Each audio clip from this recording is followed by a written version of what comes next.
서 오늘 우리에게 주신 하나님 말씀 함께 봉독하시겠습니다. 함께 있습니다. 아브라함이 99세 때에 여호와께서 아브라함에게 나타나서 그에게 이르시되 나는 전능한 하나님이라. 너는 내 앞에서 행하여 완전하라. 내가 내 언약을 나와 너 사이에 두어 너를 크게 번성하게 하리라 하시니 아브라함이 엎드렸더니 하나님이 또 그에게 말씀하여 이르시되 보라, 내 언약이 너와 함께 있으니 너는 여러 민족의 아버지가 될지라. 이제 후로는 내 이름을 아브라함이라 하지 아니하고 아브라함이라 하리니 이는 내가 너를 여러 민족의 아버지가 되게 함이니라.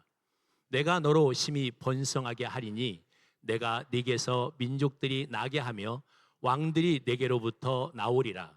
내가 내 언약을 나와 너 및 내 대대 후손 사이에 세워서 영원한 언약을 삼고 너와 내 후손의 하나님이 되리라. 내가 너와 내 후손에게 내가 거류하는 이 땅 곧 가나안 온 땅을 주어 영원한 기업이 되게 하고 나는 그들의 하나님이 되리라. 아멘. 자리에 앉겠습니다. 가브리엘 찬양대 하나님께 찬양 올려드립니다.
한 25명의 우리 성도들이 이 포천에 있는 하랑센터라고 그 아프리카 쪽에서 한국에 이렇게 좀 돈을 벌러 오신 그분들하고의 관계 속에서 태어난 아이들이 있습니다.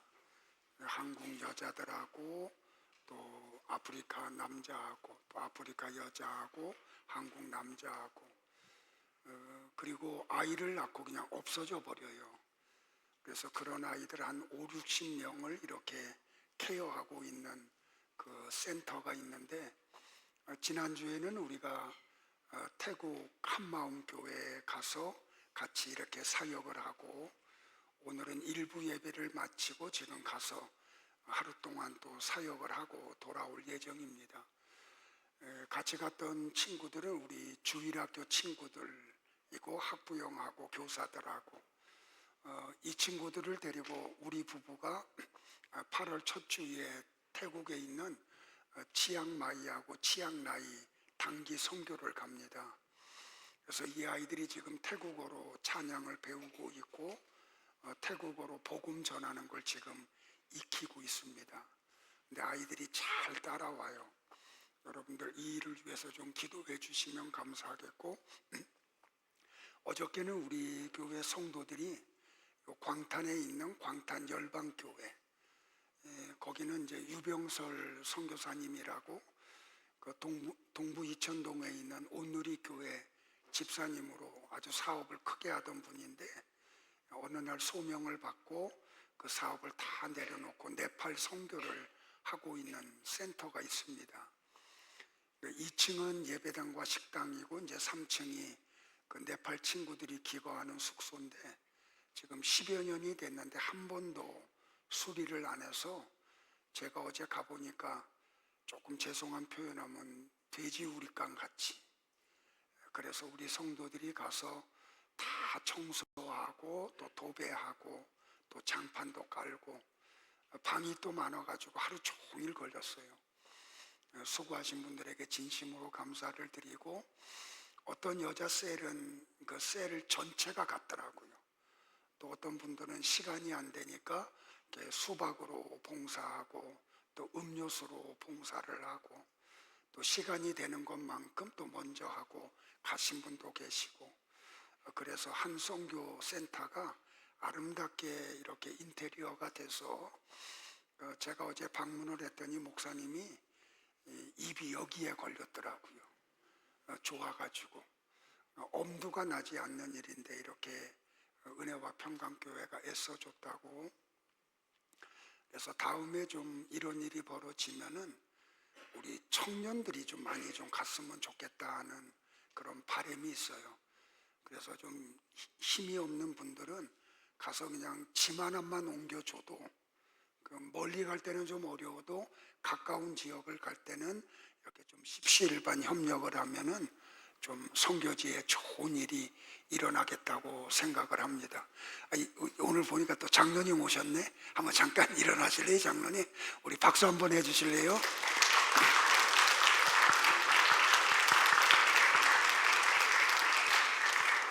지금 파주 명성교회죠, 장로님?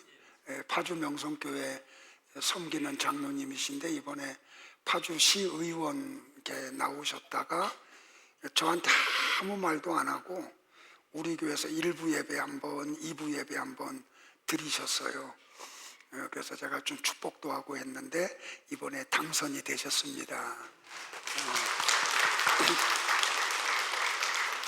그래서 오늘도 오신다는 말씀도 안 하고 제가 마지막에 뵀어요. 그래서 좀 이렇게 소개를 했습니다. 여러분들 파주시 시정을 위해서 좋은 역할을 좀 하시기 위해서 기도해 주시면 감사하겠습니다. 우리 옆에 분들 같이 한번 축복할까요? 하나님의 은혜가 충만하기를 바랍니다. 사실은 제가 오늘 좀 설교를 못할 뻔했어요. 지난 수요일 날 갑자기 몸살이 와가지고 설교 준비를 할 수가 없겠더라고요. 그래서 좀 급하게 김종모 목사님에게 좀 설교 준비 좀 하세요 하고 부탁을 드렸어요. 그런데 금요일 날 새벽에 몸이 조금 회복이 되더라고요. 그래서 주일날 또 설교 안 하면 성도들이 걱정할 것 같아서 그 금요일 새벽부터 설교 준비를 해가지고 오늘 이렇게 단에 섰습니다. 여러분들 그러니까 귀하다는 거 아시고 좀 잘 좀 들으셨으면 감사하겠습니다. 제가 조금 좀 이렇게 표현을 하면 주일날 하도 그냥 잔소리를 해가지고 수요일날 저녁에 나오는데 제가 수요 저녁 예배 안 하면 안 될 것 같아가지고 나가서 했더니 그게 무리가 돼가지고 조금 이렇게 어려움을 당했는데 오늘 이렇게 설교할 수 있게 돼서 너무 감사를. 다주 또 참석했네. 다주 한번 일어나. 아까 일부 예배 드렸는데 우리 고다주 청년이 곧 미국으로 유학을 갑니다. 아까 광고했는데 어떤 꿈을 가지고 가냐면 국제 변호사 되려고. 근데 우리 친구가 믿음이 아주 좋고 성교에 대한 그 가슴 아주 벅찬 그 가슴이 있어요. 그래서 오늘 1부 때 기도했는데 이따가 성도님한테 기도만 부탁하고 2부 때는 우리 인사 한번 드릴까? 예, 한번 우리 한번 박수 한번 해주시고요. 공부 잘하고 미국 가서도 설교 놓치지 말고 건강하게 돌아와서 큰일 하자. 그래, 감사해요. 감사합니다. 성경을 푸는 킵워드가 있습니다. 아주 중요한 단어가 있습니다. 그게 뭐냐면 언약이라는 단어예요. 그 언약이라는 그 의미를 모르면 하나님이 성경을 통해서 우리에게 하시고자 하는 말씀을 알 수가 없어요. 그래서 성경이 어떻게 되어 있냐면 구약, 신약, 그죠? 올드 테스트먼트, 뉴 테스트먼트. 그러니까 성경은 뭐냐면 언약에 대한 책이라는 거예요. 그래서 오늘 성경에 보면 하나님이 아브라함을 찾아오시고 그와 언약을 맺어요. 근데 모세가 그 언약을 뭐라고 말했냐면 영원한 언약이다. 그래서 오늘 설교 제목이 영원한 언약이에요. 근데 여러분들 언약에는 3가지가 있어요. 첫 번째는 뭐냐면 구속 언약이에요. 자, 구속 언약은 뭐냐면 창세 전에, 그러니까 아무것도 없어요. nothing이에요. 그러니까 왜냐하면 하나님이 아무것도 창조하시기 전, 그걸 창세 전이라 그러잖아요. 태초에. 그러니까 하나님만 계셨어요. 근데 그 하나님은 성부와 성자와 성령 하나님이시죠. 그 하나님이 하나님만 계실 때 언약을 해놨어요. 그 언약을 뭐라고 말하냐면 구속 언약이라 그래요. 그러니까 오늘 설교를 여러분들이 잘 들으셔야 성경을 통해서 하나님이 우리에게 무슨 말씀을 하시는지를 알 수가 있어요. 근데 이 구속 언약은 뭐냐면 성부 하나님이 창세 전에 예수 그리스도 안에서 어떤 사람들을 선택해 놓으셨어요. 그게 구속 언약이에요. 그러니까 지구가 생기기도 전에, 우주가 생기기도 전에 하나님만 계실 때, 그러니까 인간들이 이거를 이 머리로 이해할 수 없어요. 알 수 없어요. 믿을 수 없어요. 그러니까 창세전에 성부 하나님이 예수 그리스도 안에서 어떤 사람들을 선택해 놓으셨어요. 이게 구속 언약이에요. 이게 성부 하나님이 하신 구속 언약이에요. 자, 에베소서 1장 4절에서 바울이 이렇게 말을 하죠. 하나님은 세상 창조 전에 그리스도 안에서 우리를 택하시고 사랑해 주셔서 하나님 앞에서 거룩하고 흠이 없는 사람이 되게 하셨습니다.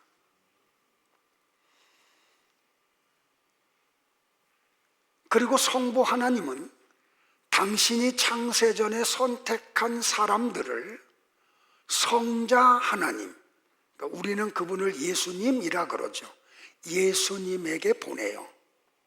그러면 예수님은 아버지 하나님이 창세전에 선택한 사람들을 당신에게 보내실 때 한 사람도 물리치지 않고 그들을 다 자기 안으로 받아들여 주세요.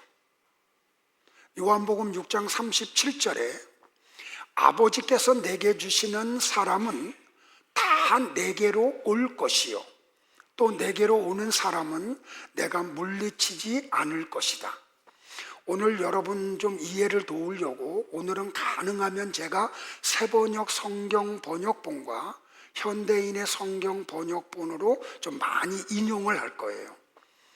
그러니까 예수님에게로 오는 사람들은 인간의 의지를 가지고 스스로 예수님에게로 갈 수 없어요. 하나님이 예수님에게로 보내는 사람들만 갈 수 있어요. 근데 이게 참 놀라운 게 뭐냐면 예수님은 하나님이 당신에게 보내는 사람들을 한 명도 거절하지 않고 다 자기 안으로 받아들여 주세요. 그리고 어떻게 하냐면 예수님은 그들의 죄를 짊어지시고 십자가에서 죽으세요.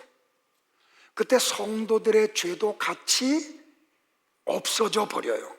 이걸 구속 언약이라 그래요. 에베소서 1장 7절에 우리는 이 아들 안에서 하나님의 풍성한 은혜를 따라 그의 피로 구속, 곧 죄 용서를 받게 되었습니다.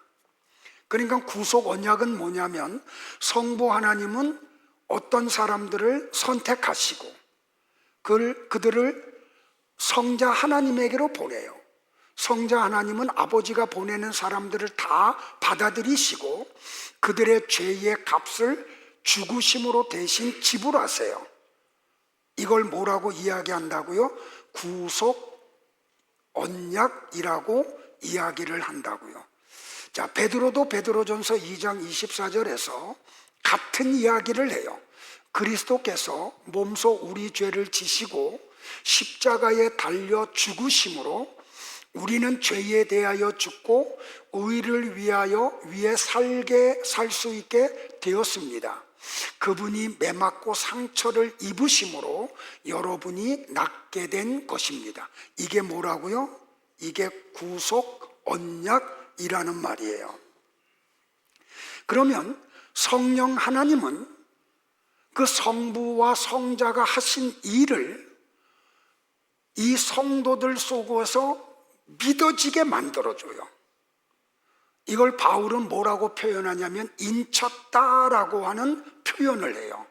에베소서 1장 13절에 그 안에서 너희도 진리의 말씀 곧 너희의 구원의 복음을 듣고 그 안에서 또한 믿어 약속의 성령으로 인치심을 받았으니. 그리고 또 베드로도 베드로전서 1장 2절에 곧 하나님 아버지의 미리 아심을 따라 성령이 거룩하게 하심으로 순종함과 예수 그리스도의 핏뿌림을 얻기 위하여 택하심을 받은 자들에게 편지하노니 은혜와 평강이 너희에게 더욱 많을지어다. 그러니까 성도들이 구원을 받는 것을 구속 언약이라고 해요. 이걸 하나님이 창세전에 만들어 놓으셨어요. 그러니까 성도들의 구원에 성부는 창조자이시고 성자는 집행자이시며 성령은 적용자이세요. 이게 구속 언약이에요. 그러니까 이 구속 언약은 창세 전에 하나님이 만들어 놓으신 거예요. 여기서부터 출발해야 돼요. 자, 두 번째 언약이 뭐냐면 행위 언약이에요. 자, 행위 언약이라는 개념이 성경에 처음 나오는 데가 어디냐면 창세기 2장 16절과 17절이에요. 하나님이 흙으로 사람의 모양을 지으시고 그 코에다 생기를 불어요. 하나님의 생명을 불어넣어요. 그래서 사람이 산자가 돼요. 그리고 하나님은 첫사람 아담과 언약을 맺어요. 이걸 행위 언약이라고 그래요. 창세기 2장 16절과 17절이에요. 다 같이 볼까요? 시작. 여호와 하나님이 그 사람에게 명하여 이르시되 동산 각종 나무의 열매는 네가 임으로 먹되 선악을 알게 하는 나무의 열매는 먹지 말라. 네가 먹는 날에는 반드시 죽으리라 하시니라. 이 창세기 2장 16절과 17절을 뭐라고 말하냐면 행위 언약이라고 그래요. 그러니까 아담이 하나님과 맺은 행위 언약을 따라 선악을 알게 하는 나무의 열매를 먹지 않으면 에덴 동산에서 계속 생명을 가지고 사는 거예요. 그러면 그의 후손들인 우리들도 동일한 그 은혜를 누리는 거죠. 그런데 불행하게도 사탄의 사용을 받은 뱀의 미혹을 받아 아담과 하와가 선악과를 따먹고 말아버리죠. 근데 이 아담을 사람의 대표자라고 그래요. 그러니까 아담의 행위 언약을 파기한 그 일에 아담의 후손들이 모든 인간들도 같이 행위 언약을 깨뜨린 자들이 돼요. 이걸 바울이 이야기를 하죠. 로마서 5장 12절에 그러므로 한 사람으로 말미암아 죄가 세상에 들어오고 죄로 말미암아 사망이 들어왔나니 이와 같이 모든 사람이 죄를 지었으므로 사망이 모든 사람에게 이르렀느니라. 그러니까 아담과 아담의 후손인 모든 인간들은 아담이 깨뜨린 행위 언약에 동참한 자들이 되고 말아요. 그러므로 이 아담이 행위 언약을 어긴 이후에 아담이 스스로 에덴 동산을 회복할 수 없었듯이 모든 인간들도 자신의 노력이나 어떤 선한 행위를 통해서 잃어버린 하나님의 죽은 영을 살릴 수 없게 되었어요. 이게 인간의 아픔인 거죠. 그래서 여기서 끝나면 모든 인간에게는 어떤 희망도 없죠. 근데 하나님이 우리에게 세 번째 언약을 주셨어요. 그 언약을 뭐라고 말하냐면 은혜 언약이라고 그래요. 그러니까 오늘 하나님이 아브라함과 맺은 영원한 언약은 바로 이 세 번째 언약인 은혜 언약을 이야기해요. 자, 이걸 전제하고 여러분들이 저를 따라오시기를 바라요. 자, 이 은혜 언약이 뭔지를 성경이 우리에게 어떻게 설명하냐면 복음서에 보면 어떤 청년이 어느 날 예수님을 방문해요. 근데 사복음서를 종합해서 보면 이 청년을 가리켜서 뭐라고 말하냐면 부자라고 이야기해요. 또 어떤 제자는 관원이라고 이야기해요. 자, 아무튼 이 청년은 부모로 인한 건지 아니면 자수성가했는지는 모르지만 젊은 나이에 많은 부를 소유했어요. 더더군다나 그는 젊은 나이에 관원이 될 정도로 어떤 세상에서 출세도 했어요. 근데 이 사람은 아브라함의 자손이에요. 구약 성경을 가지고 있고 절기마다 예루살렘 성전에 가서 제사를 지내는 사람이에요. 그런데 이 청년이 어느 날 예수님을 방문해서 이런 질문을 던져요. 선한 선생님이요, 내가 무엇을 하여야 영생을 얻으리이까? 여러분들, 이 청년의 질문 속에 굉장한 어떤 잘못된 물음이 있죠. 이 사람은 무엇을 자기가 행함으로 구원을 받는다고 생각을 하고 있는 거예요. 그러니까 제가 지금 계속해서 설교에 내려오듯이 마음의 눈이 가리워버리면 하나님으로부터 성경을 받은 이스라엘 백성들이 그 은혜를 사모하지 않고 율법을 지키려고 몇천 년 동안 몸부림들을 쳤다니까요. 그러니까 이 청년도 지금 와가지고 똑같은 질문을 던지고 있는 거예요. 그러니까 이 청년은 구원은 하나님의 은혜로 받는 게 아니고 자기가 어떤 선한 일을 행함으로 구원을 받는다고 생각하고 지금 온 거예요. 그때 예수님이 이 청년에게 뭐라고 말하냐면, 야, 하나님이 모세를 통해서 뭐라고 율법을 주셨니? 살인하지 말라, 가늠하지 말라, 도둑질하지 말라, 이웃의 것을 탐내지 말라, 이웃을 향하여 거짓 증거하지 말라고 했어. 너 이거 지켜. 그랬더니 이 청년이 뭐라고 이야기해요? 예수님, 내가 이 모든 것을 다 지켰습니다 라고 이야기를 해요. 자, 다시요.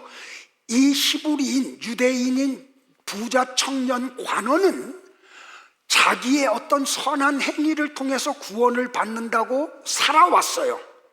그러니까 자기 딴에는 율법을 완벽하게 지켰다고 자부심을 가지고 있어요.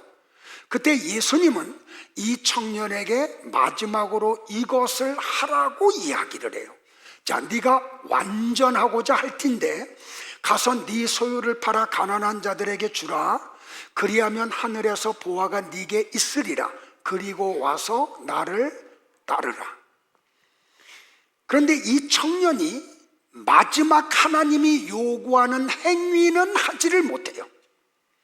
성경의 저자들이 뭐라고 이야기를 하냐면, 이 사람이 부자인 고로 근심하고 예수님을 떠나갔다라고 얘기해요. 자, 보세요 여러분들. 이 사람은 지금 구원을 받으려고 왔어요. 그런데 이 사람은 어떤 선한 행위를 함으로 구원을 받는다고 생각을 해요. 그래서 모든 율법을 다 지켰대. 그런데 예수님이, 야, 너 재산 많지? 그거 다 팔아서 가난한 자들을 구제하고 나를 따라와. 그러면 구원을 받아. 영생을 받아. 그랬더니 이 사람이 어떻게 해요? 구원을 크게 여겨요? 가지고 있는 돈을 크게 여겨요? 가지고 있는 돈을 더 크게 여기죠. 그래서 구원 때문에 왔는데, 영생 때문에 왔는데 돈을 붙잡고 영생을 버리고 떠나가요.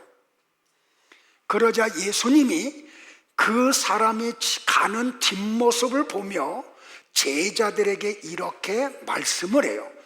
부자는 천국에 들어가기가 어려우니라.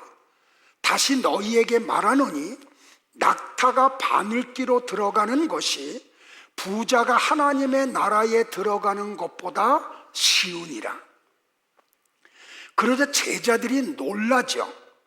왜냐하면 제자들조차도 이 부자 청년만큼 율법을 지키지 못한 사람들이거든요.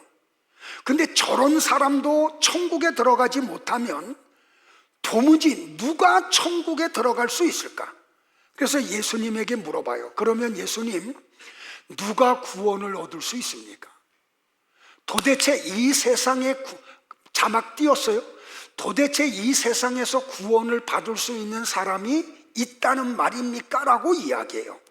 이 제자들의 질문에 예수님이 이렇게 말씀을 해요. 마태복음 19장 26절 다 같이 볼까요? 시작. 사람으로는 할 수 없으나 하나님으로서는 다 하실 수 있느니라. 여러분들은 오늘 이 마태복음 19장 26절 말씀을 잊어버리면 안 돼요. 사람으로는 할 수 없어. 죽은 영혼을 살리는 일은 사람의 선행을 통해서 되는 게 아니야. 노력한다고 되는 게 아니야. 사람의 의지로 되는 게 아니야. 그런데 하나님은 다 하실 수 있어. 그러면 이 예수님의 말씀을 통해서 우리는 뭘 깨달아요? 구원은 인간 편에서는 이룰 수 없는 거예요. 하나님 편에서 선물로 주시는 것임을 알 수가 있죠. 그러니까 여러분들, 인간들이 아무리 착하게 살아도 하나님의 나라에 갈 수 없어요. 좋은 일을 많이 해도 하나님 나라에 갈 수 없어요. 그런데 하나님이 일방적으로 어떤 사람들을 하나님의 나라로 집어넣을 수가 있어요. 이걸 은혜 언약이라 그래요.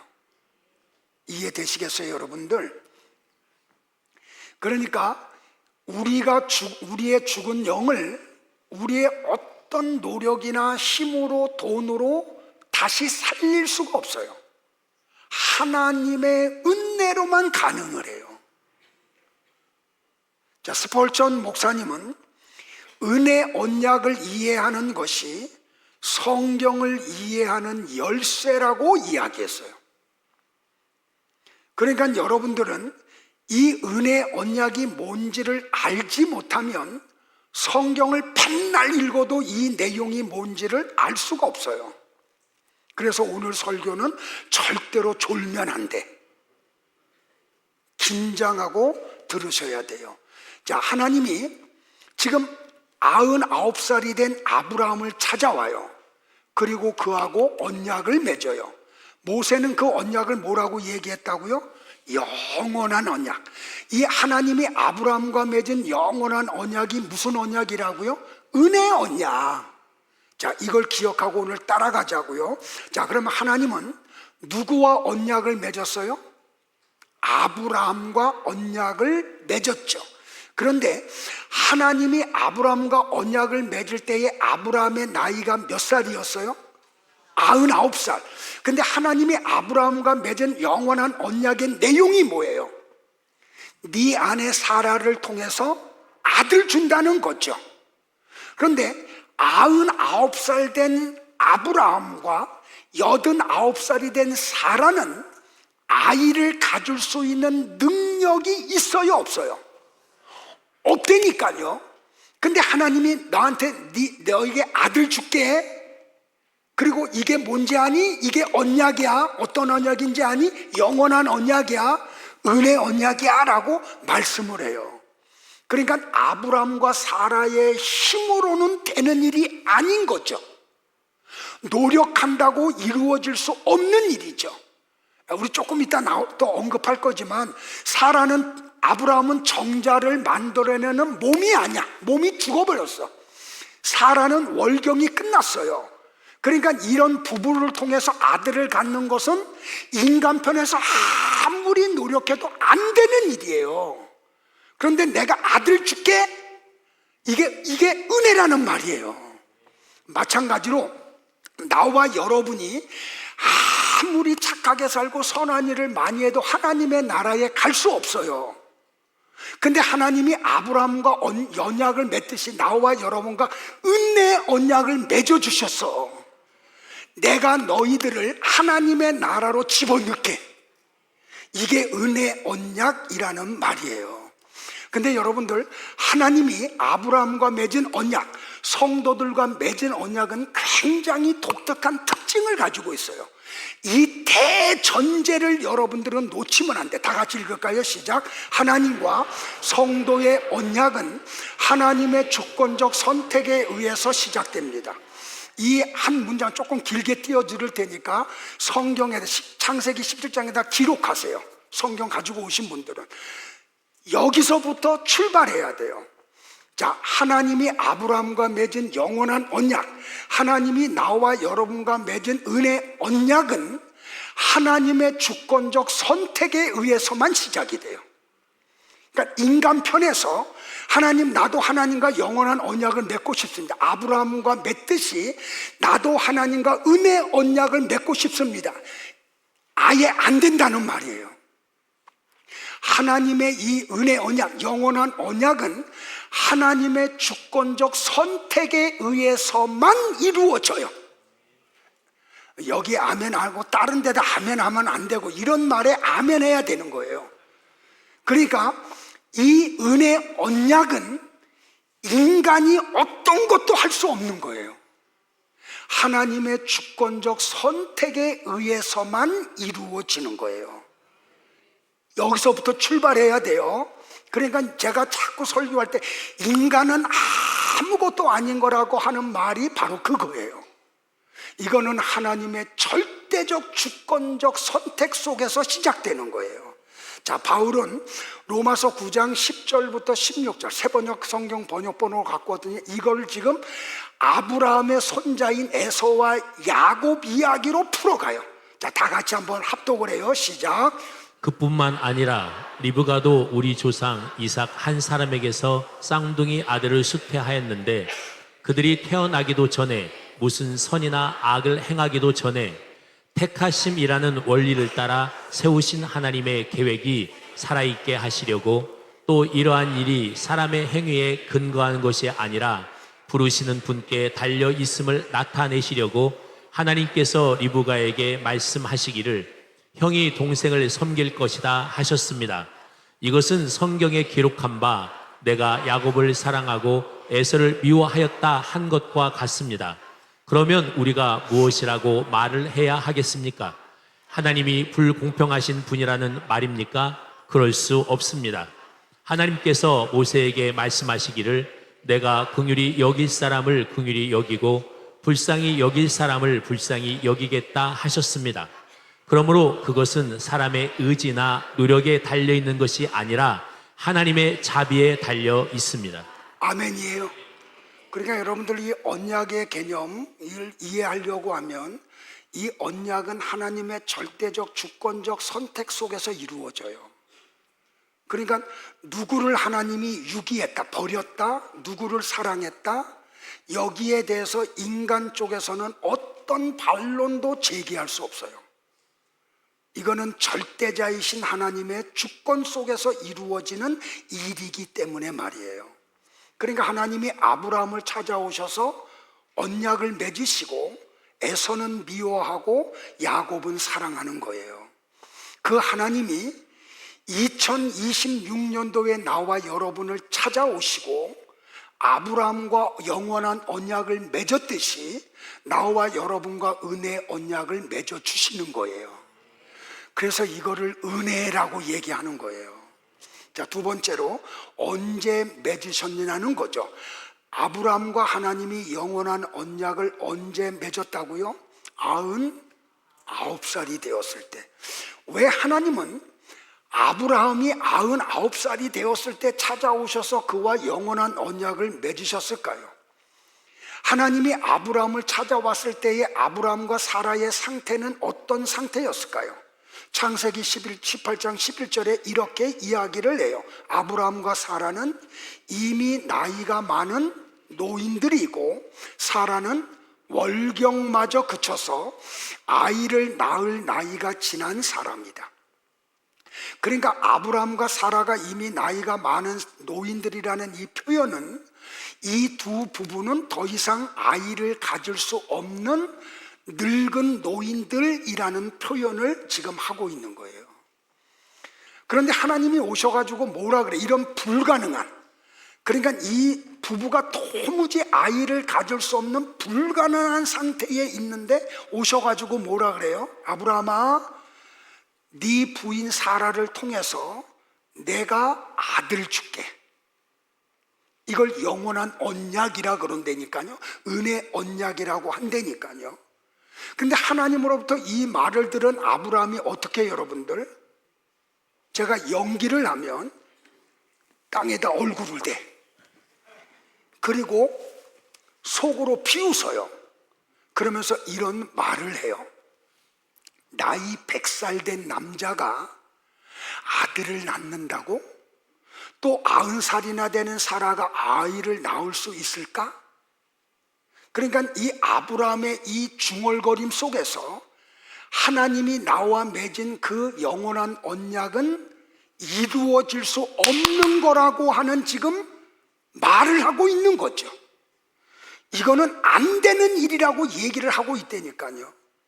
근데 사라가 그 천막 바깥에서 당신 남편과 하나님이 나누는 대화를 들었어요. 그러면서 이 사라도 속으로 비웃어.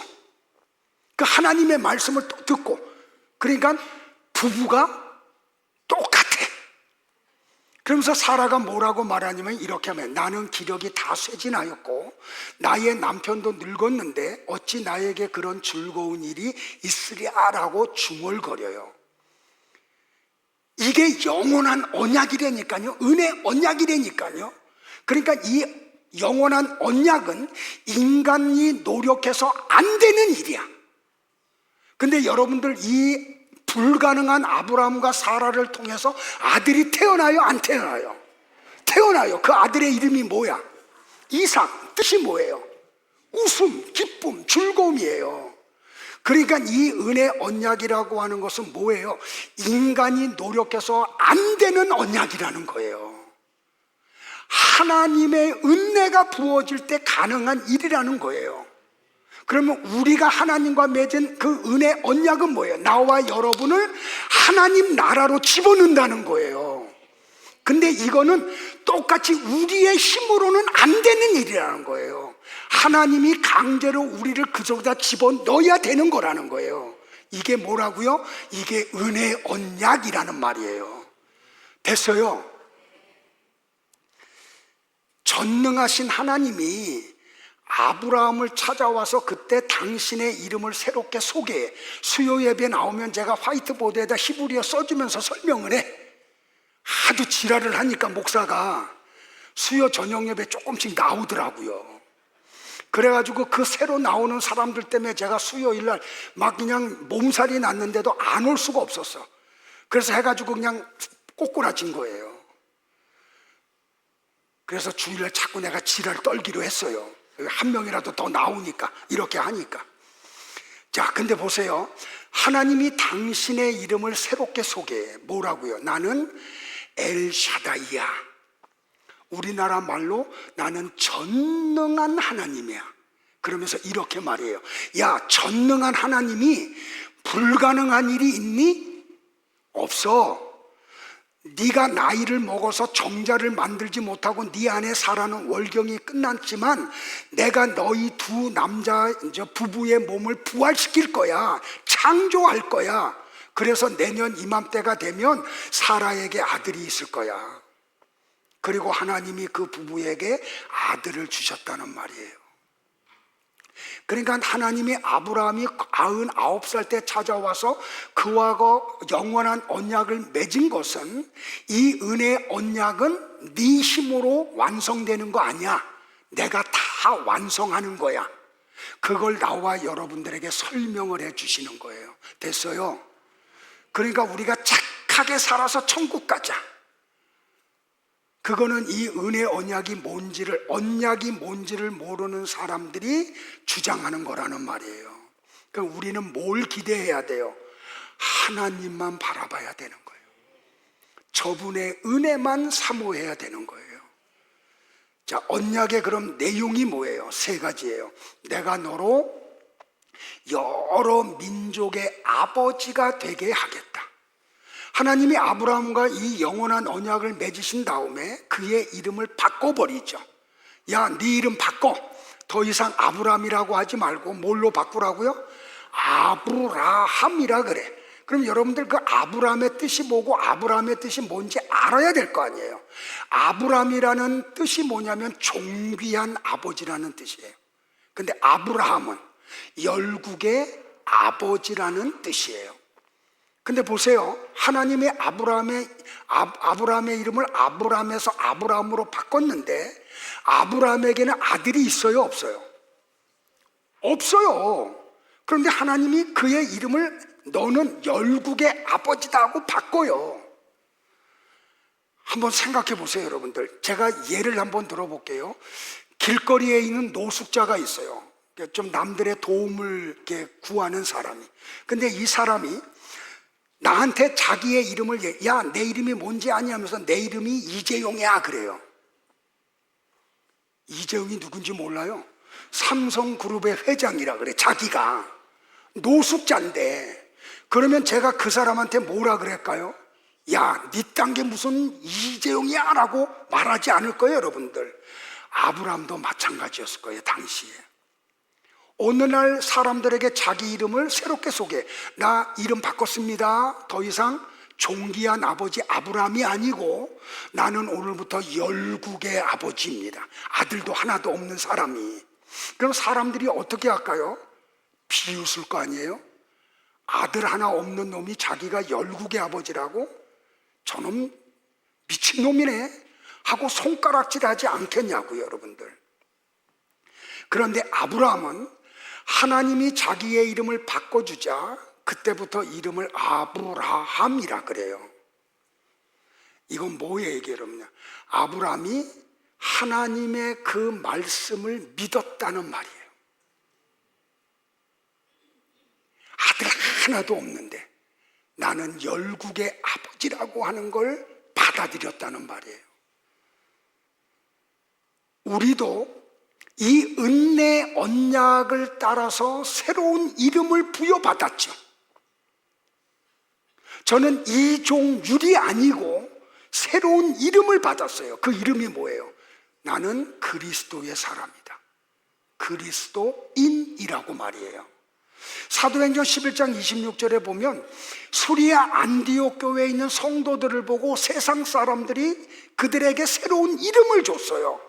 사울을 찾은 바나바는 사울을 안디옥으로 데려왔습니다. 두 사람은 1년 동안 교회에 머물면서 많은 사람을 가르쳤습니다. 제자들은 안디옥에서 처음으로 그리스도인이라고 불렸습니다. 그래서 이 은혜 언약 아래에 있는 우리들은 아브라함이 되듯이 우리의 이름이 그리스도인으로 바뀐 거예요. 나는 그리스도의 사람이다. 바로 아브라함에게 네가 열국의 아비가 되겠다고 하는 하나님의 그 말씀이 우리 안에서 이루어진 거예요. 자, 두 번째 언약의 내용이 뭐예요? 내가 너희들의 하나님이 되겠다는 거예요. 여러분들, 하나님, 여호와 하나님이 우리의 하나님이 되어 주시겠대. 여러분은 이게 뭔지 몰라요. 아삽이 쓴 시편 73편 28절에 보면 그가 뭐라고 말하냐면 하나님께 가까이함이 내게 복이라 그랬어요. 이게 바라크라고. 하나님과 함께 하는 게 내게 복이라고. 여러분들, 하나님이 어떤 분임을 아는 사람들은 이 고백을 해요. 한나는 하나님의 은혜로 사무엘을 낳고 난 다음에 뭐라고 이야기해요? 힘으로는 여호와를 이길 자가 세상에 없다. 야하시엘은 모압과 암몬과 몇마온 사람들이 연합해서 유다를 쳐라오자 나라가 위기에 빠져요. 그러니까 여호사밧이 백성들에게 기도를 요청하고 자기도 기도를 해. 그런데도 불구하고 두려움이 사라지지 않아. 그때 하나님이 어떻게 하냐면 야하시엘에게 성령을 부어주셔가지고 그를 통해서 여호사밧 왕과 유다 백성들에게 이렇게 이야기를 해요. 너희는 이 큰 무리로 말미암아 두려워하거나 놀라지 말라. 이 전쟁은 너희에게 속한 것이 아니요 하나님께 속한 것이니라. 그리고 하나님이 그 전쟁을 다 이겨버리세요. 그러니까 여호사밧과 유다 백성들은 그냥 하나님이 이겨놓은 전쟁에 가서 숟가락 하나만 얹어놓는 거예요. 그런데 그런 하나님이 뭐라고 이야기해요, 여러분들? 내가 너의 하나님이 될게 그래요. 시편 기자는 시편 67편 6절에서 이렇게 이야기하죠. 하나님 곧 우리 하나님이 우리에게 복을 주시리로다. 성도 여러분들, 우리는 이 은혜 언약 아래 거한 자들이에요. 그래서 이 은혜 안에 거한 자들은, 언약 안에 거한 자들은 무슨 고백을 하냐면 하나님 한 분이면 됩니다. 다른 건 필요 없습니다. 진짜 이 언약 안에 들어가 있는 성도들만이 할 수 있는 고백이에요. 돈이 다 날아갔는데 걱정하지 않아요. 왜? 하나님이 나의 하나님이 되시기 때문에. 우주와 만물을 창조하신 하나님이 나의 아버지가 되시기 때문에. 그러니까 사방으로 우겨싸임을 당하도 해받음을 두려워하지 않죠. 심지어는 죽음이 와도 무서워하지 않아요. 왜? 하나님이 나의 하나님이 되시기 때문에 말이에요. 그러니까 이 하나님이 우리의 구원도 되시고 힘도 되시고 지혜도 되시고 소망도 되시고 그리고 위로도 되시는 거죠.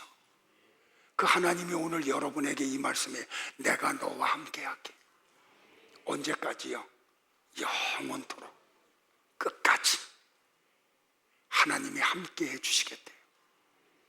여러분들, 이것만큼 우리에게 힘이 되는 게 있어요? 제가 예전에 한번 그런 거, 중국 선교를 자주 다닐 때, 북한 선교하느냐고 그 막 오지를 다닐 때, 그 2000년도 초반만 해도 중국에 가면 비포장 도로가 많았어요. 그리고 택시를 타면 여기 등까지만 딱 등받이가 있어요. 이 목에 받치는 건 아예 없어요. 그런 택시를 타고 그냥 오지를 다니면서 복음을 전할 때였거든요. 근데 어느 날 이렇게 밤늦게 다시 숙소로 돌아오는데 제가 뭘 느꼈냐면 하나님이 나를 포근히 이렇게 감싸신 것 같은 느낌을 받았어요. 어디를 가든지. 여러분에게도 그 은혜가 있기를 바라요. 세 번째 언약의 내용이 뭐냐면 이 땅을 영원히 주겠다는 거예요. 이 땅은 어떤 땅이에요? 현실적으로 가나안 땅이에요. 근데 이 가나안 땅은 하나님의 나라를 상징하죠. 그러니까 이 육적인 가나안 땅은 아브라함의 육적 후손들이 물려받아요. 그런데 아브라함의 영적 후손들은 하나님의 나라를 유업으로 물려받아요. 그러니까 하나님이 언약을 맺지 않은 백성들은 하나님의 나라를 들어갈 수 없어요. 하나님의 절대적 주권 속에서 이 은혜 언약을 맺은 성도들만이 하나님의 나라에 들어간다는 말이에요. 그러니까 오늘 성경을 통해서 하나님이 말하는 게 뭐냐, 아브라함의 이 사건을 통해서 말하는 게 뭐냐면 너희들의 힘이나 노력이나 의지로는 하나님의 나라 못 가. 내 은혜로만 가는 거야. 지금 이걸 강조하고 있다는 말이에요. 됐어요, 여러분들? 말씀 정리할게요.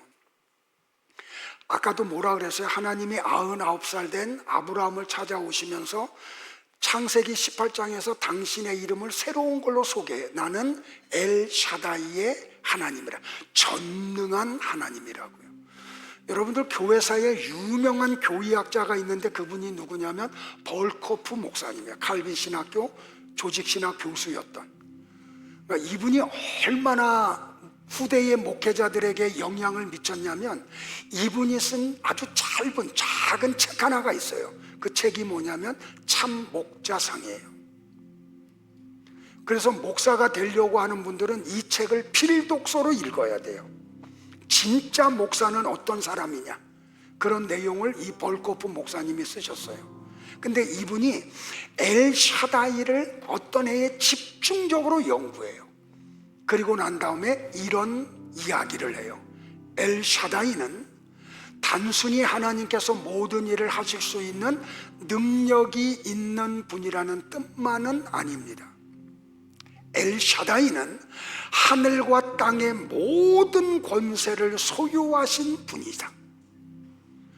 눈에 보이는 것이나 보이지 않는 것이나 다 그분의 주권 가운데 있다. 창조와 보존이, 선택과 유기가, 만물의 운행과 통치가 엘샤다이, 전능하신 하나님 그분의 품 안에서 이루어진다는 뜻이다. 이게 엘샤다이의 뜻이라는 말이에요. 근데 이 엘샤다이라는 뜻은 전능하신 하나님이라는 뜻도 있지만 젖먹이는 어머니의 품이라는 뜻도 있어요. 여러분들 지금은 어머니들이 그렇게 안 하지만 70년대까지만 해도 지하철을 타면 갓난 아이를 데리고 지하철을 타신 어머니가 아이가 배고파서 막 울어. 그러면 사람들이 많음에도 불구하고 젖가슴을 풀어헤쳐요. 그리고 그 많은 사람들이 보는 앞에서 아이에게 젖을 물려줘요. 그게 젖먹이는 어머니의 품이에요. 근데 그렇게 울던 아이가 어머님의 품에 안겨서 젖을 빨면서 그렇게 열심히 빨아.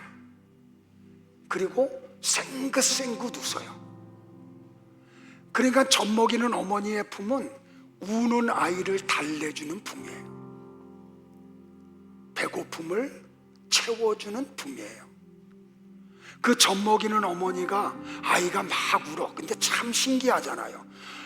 아버지들이 들을 때는 똑같은 울음소리인데 어머니는 알아. 얘가 배고파서 우는 건지 오줌을 지려가지고 지금 기저귀가 축축하게 져서 이거 갈아달라는 울음인지. 젖먹이는 어머니는 아이의 젖은 그 기저귀를 갈아줘요. 여러분들 보세요. 어린아이를 아주 그냥 따뜻한 물에서 아이를 목욕시켜. 어머니가 어떻게 해요?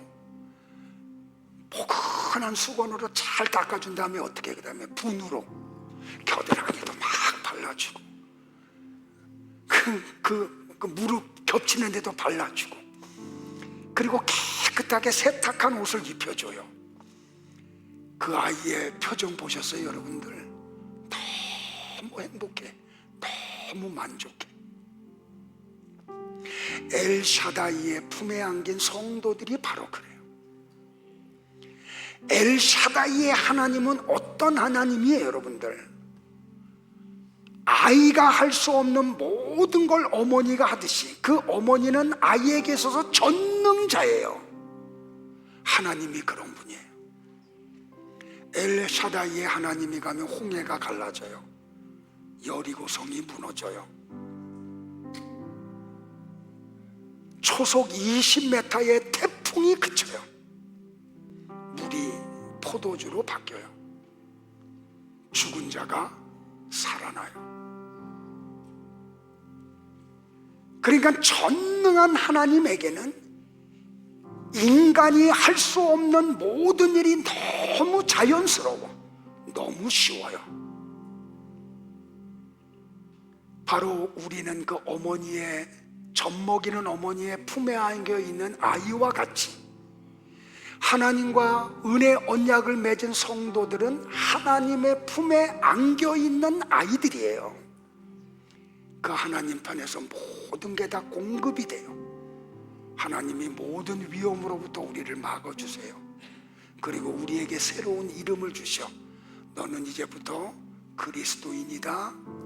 너는 그리스도의 사람이야 라고 말이에요. 이 놀라운 은혜를 받은 아브라함이 어떻게 해요? 하나님 앞에 엎드려 경배를 드려요.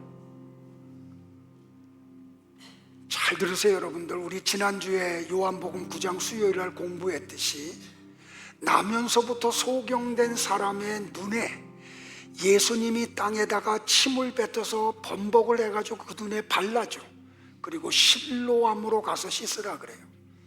실로암은 기온샘에서 시작된 물이 낮은 데로 흘러서 맨 마지막에 고여있는 곳이 실로암 우물이에요. 기독교는 뭐냐면 인간이 낮은 곳으로 내려가는 거예요. 그리고 하나님은 높이는 거예요. 인간이 높아지는 종교는 이단이에요. 인간이 높아지는 종교는 불건전한 집단이에요. 진짜 교회, 진짜 기독교는 하나님만이 높임받아요.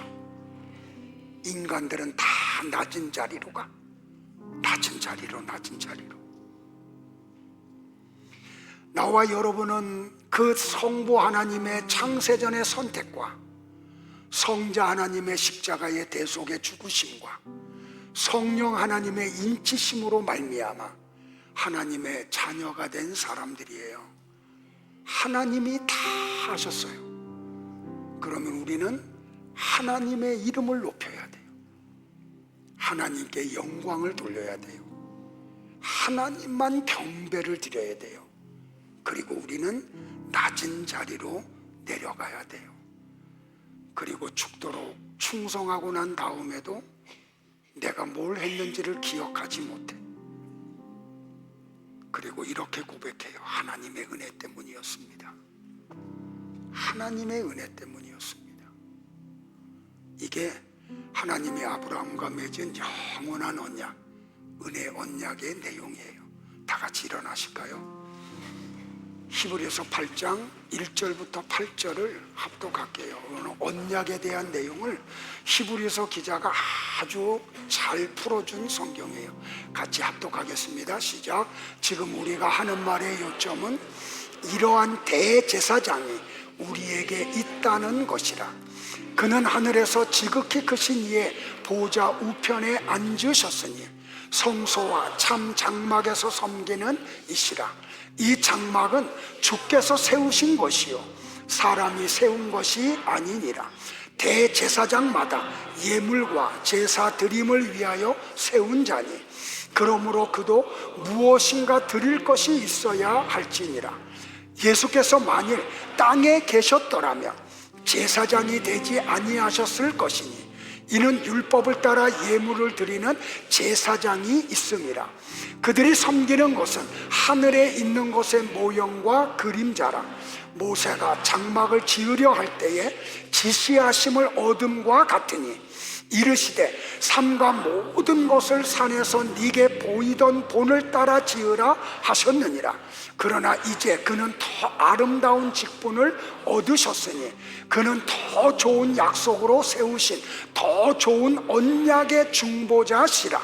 저 첫 언약이 무음하였더라면 둘째 것을 요구할 일이 없었으려니와 그들의 잘못을 지적하여 말씀하시되 주께서 이르시되 볼지어다 날이 이르리니 내가 이스라엘 집과 유다 집과 더불어 새 언약을 맺으리라.